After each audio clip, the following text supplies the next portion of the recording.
एक घने जंगल में एक पेड़ पर चिड़िया और चिड़ा रहते थे। चिड़िया घोंसले में बैठी अपने अंडे सीती रहती।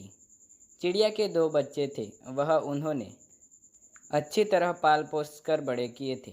चिड़िया उन्हें दाना खिलाती और हमेशा प्यार करती रहती। आहिस्ता आहिस्ता बच्चे बड़े होने लगे। चिड़िया को उनकी ज़्यादा फिक्र होने लगी। खुले आसमान के नीचे घोंसले में रहना किसी खौफनाक जगह जितना डरावना था। किसी चील का डर, कौवे का डर हमेशा सताए रहता। जब जब खाने की तलाश में वो बाहर जाते, उन्हें घोंसले की फिक्र पड़ी रहती। एक शाम बहुत तेज़ बारिश होने लगी। चिड़िया और चिड़ा अपने दोनों ही बच्चों के ऊपर बैठ गए। उन्हें बारिश के पानी से बचाने की कोशिश करने लगे। घोंसला घना तो था, लेकिन पेड़ के ऊपर होने की वजह से बारिश का पानी अंदर आ जा रहा था। बहुत ज़्यादा बारिश होने के कारण चिड़िया का घोंसला ज़मीन पर गिर गया। सब कुछ नीचे गिर गया। चिड़िया का खानदान मर गया, लेकिन ऊपर वाले की कुदरत, एक चिड़िया के बच्चे की जान बच गई। अंडे भी टूट गए और चिड़िया और चिड़ा भी मर गए, लेकिन ये बच्चा बच गया। तो दोस्तों, अब कहानी शुरू होती है टुनी की। टुनी जैसे तैसे अपने मम्मी पापा को आवाज़ देकर जगा रही थी, लेकिन वो तो मर चुके थे। कैसे उसकी आवाज़ पर जागकर उठ बैठ जाते। सुबह तक टुनी वही अपने माँ बाप के पास बैठी रही, रोती रही, लेकिन उसको समझ आ गया कि अब वह नहीं जागेंगे। तो उसने सबको धक्का लगाकर एक पेड़ के नीचे कर दिया और फिर उड़कर खाने की तलाश में निकल पड़ी।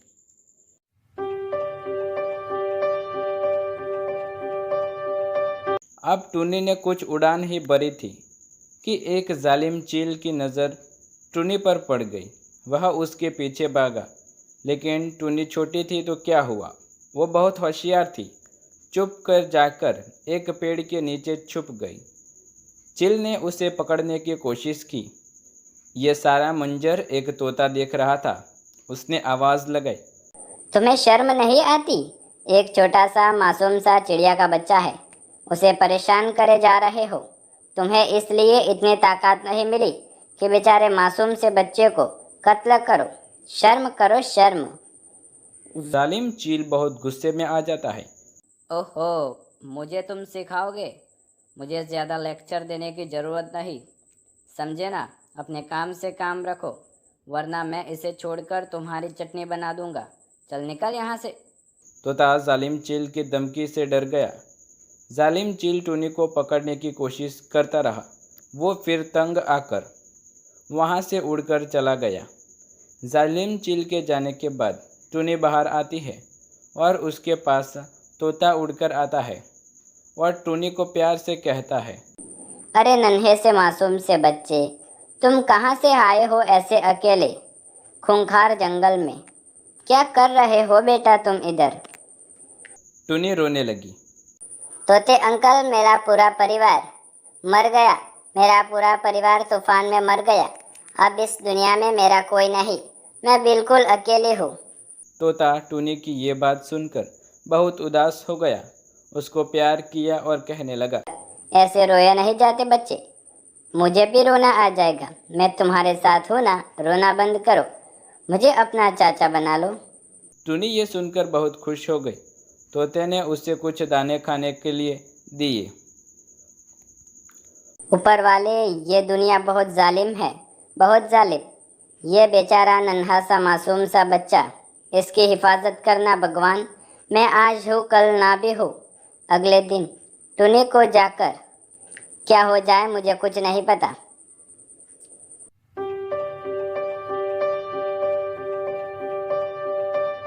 अगले दिन टुनी जाकर एक पेड़ पर बैठ गई।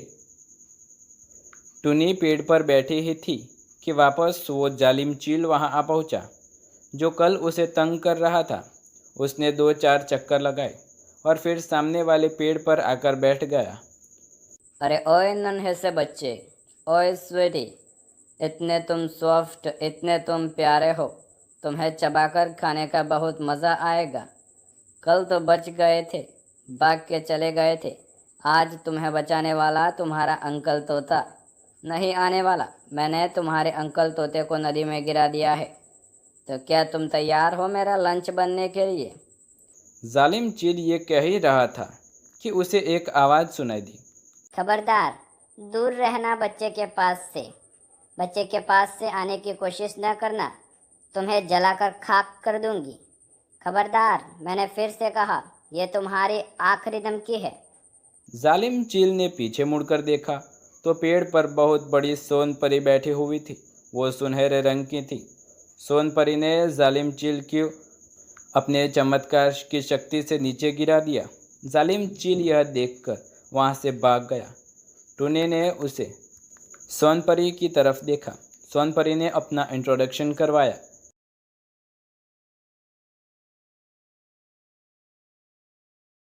मेरा नाम सोनपरी है। जब से ये दुनिया बनी है तब से मैं सभी प्राणियों और पक्षियों की रक्षा करती आ रही हूँ।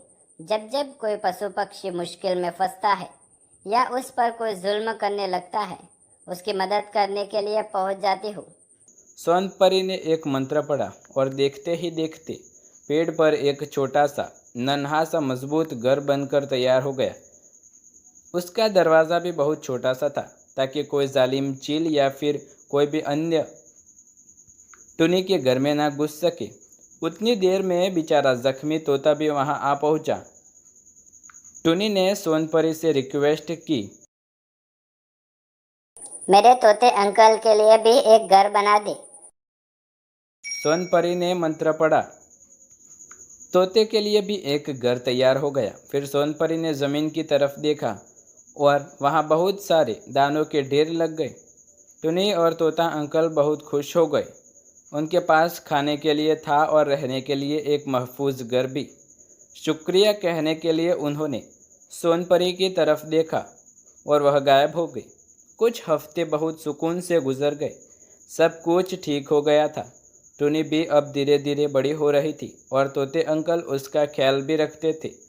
लेकिन वह जालिम चील फिर से एक बार अपने बहुत सारे साथियों को लेकर वहां आ पहुंचा। 4-5 जालिम चील के दोस्त हवा में उड़ रहे थे। वो टुनी और तोते अंकल को डरा रहे थे। इसके बाद वह घोंसले की तरफ तेजी से आना शुरू हुए। इस जालिम चील के साथी जब तक घोंसले के पास आते उससे पहले जहाँ वह थे वहाँ ही जम गए। तोता अंकल और टुनी समझ ही नहीं पाए कि ये क्या हो रहा है। लेकिन फिर तोता अंकल और टुनी की नज़र सामने वाले पेड़ पर बैठी सोनपरी पर पड़ी। सोनपरी वहाँ बैठे बैठे मंत्र पढ़ रही थी। अच्छा, तुम्हें समझ नहीं आई थी मेरी बात?